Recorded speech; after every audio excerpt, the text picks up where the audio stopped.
for today's talk is the presentation of Jesus in the temple.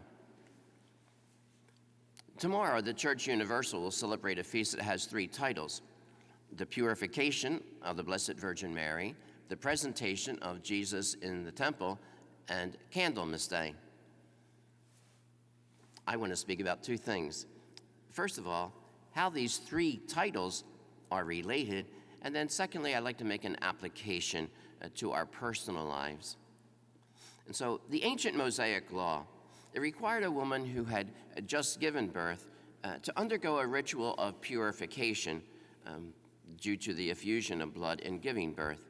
And this ritual had to take place 40 days after the birth of a boy and 80 days after the birth of a girl.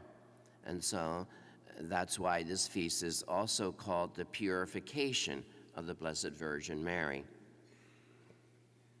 If the child was a firstborn boy, then the parents symbolically had to present or give to God this child in praise of God and to God.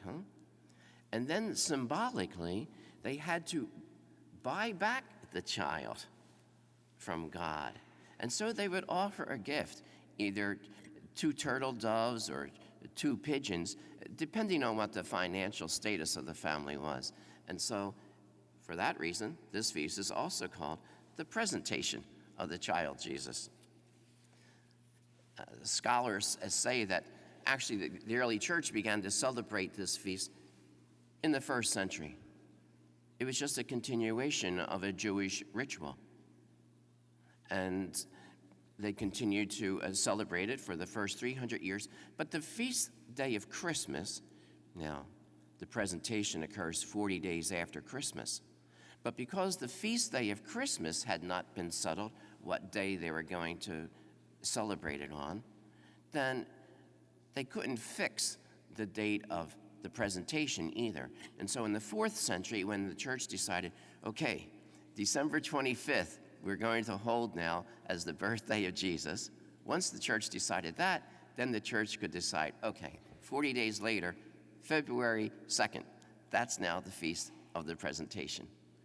And ever since that same 4th century, the church, here's how the church celebrated that. They celebrated it by blessing candles. They would, in the foyer of the church, beyond the main doors, they would hold a ceremony of prayer and ritual whereby they would bless new candles, and then they would light the candles, and everybody would process in and around the church singing praises to God about Jesus being light of the world.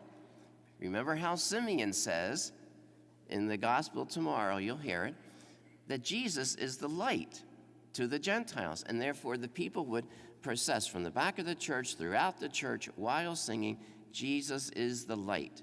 And you'll notice that was the first hymn we sang this morning, Jesus is our light. So tomorrow's feast has 3 titles: the purification of the Blessed Virgin Mary, the presentation of Jesus in the temple, and Candlemas Day. Now, a practical note for us all. 2 senior citizens appear in this story of the presentation: the righteous Simeon and the prophetess Anna.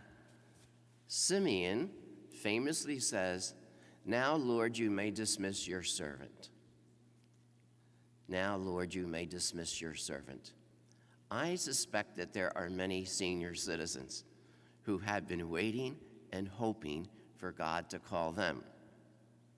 And then also we have Anna, who had been married for 70 years, and then she was widowed, and she spent the next half century in the temple. It says that she never left the temple, but she spent her time in the temple praying and fasting.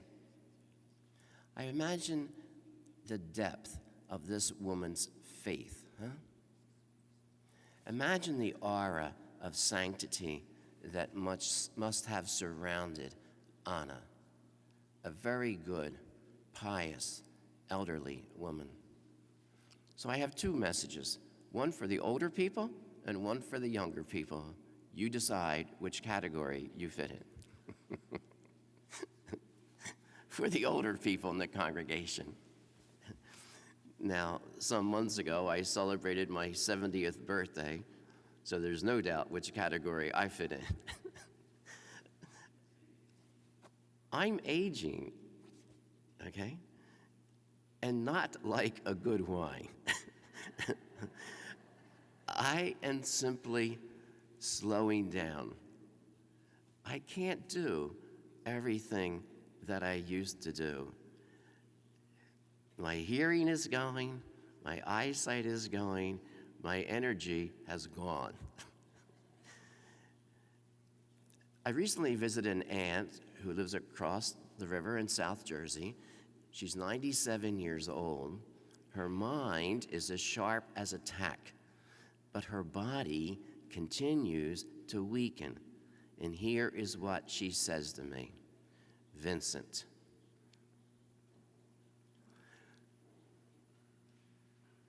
where is my Aunt Mary's quotation here? Vincent, that's an example.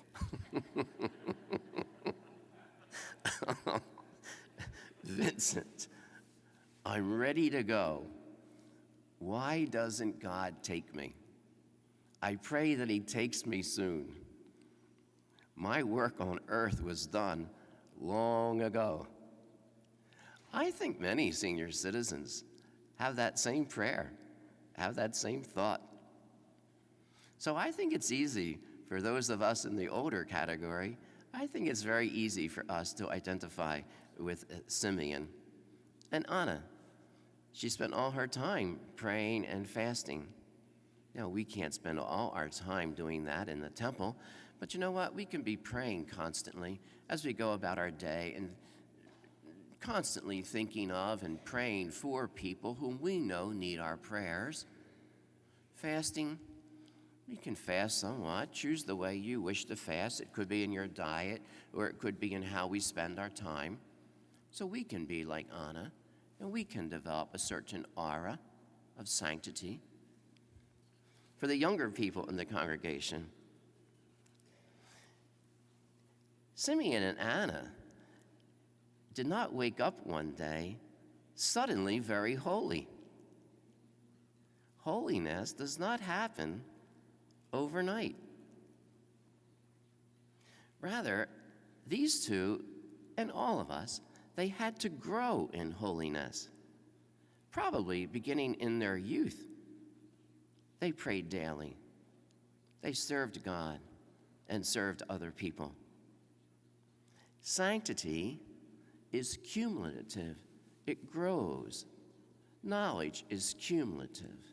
And so too is sanctity. Sanctity grows day by day, every day, in our relationship with God. And so Simeon and Anna, they serve as models for all of us, both the younger and the older crowds. They demonstrate how it is that we are able to draw closer to God, praying, serving, fasting, waiting on God, waiting for God to call us, to guide us, and then as a result of that lifelong giving oneself to God, waiting on God, receiving God, then God blesses them in unimagined ways. And we see in the Feast of the Presentation, the Purification, we see that God blessed those two in unimagined ways. So all of us, let's spend our days focusing on Jesus, focusing on God, enjoying his companionship, enjoying life, praying, fasting, serving. And by discipline and by effort, we can help to draw our minds, our bodies, our hearts, our souls, our spirits ever closer to God. And so tomorrow's feast, when we worship Jesus and honor Mary, just as Simeon and Anna did, you know what? Like those two, then we can be the bearers of Christ's light. That's what Simeon said.